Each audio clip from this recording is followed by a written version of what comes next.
अस्सलामुअलैकुम। आप देख रहे हैं एशियन न्यूज़ HD और मेरा नाम है तैयबा वाली।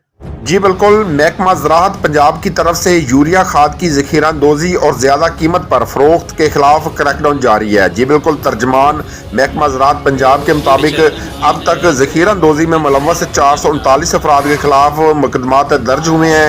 यूरिया खाद की ज़ख़ीरा अंदोज़ी और ब्लैक मार्केटिंग में मुलव्वस 150 अफराद गिरफ्तार और 5 करोड़ 57 लाख रुपए से ज़्यादा जुर्माना आयद किया गया है। सुबह पंजाब में रबी 2022 के दौरान तकरीबन 23,50,000 मैट्रिक टन यूरिया खाद की ज़रूरत होगी।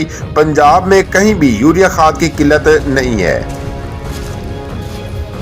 जी मज़ीद खबरों और अपडेट से बाखबर रहने के लिए देखते रहिए एशियन न्यूज़ HD।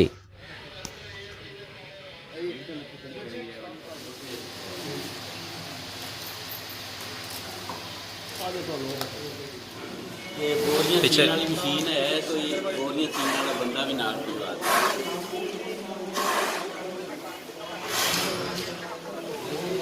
आहो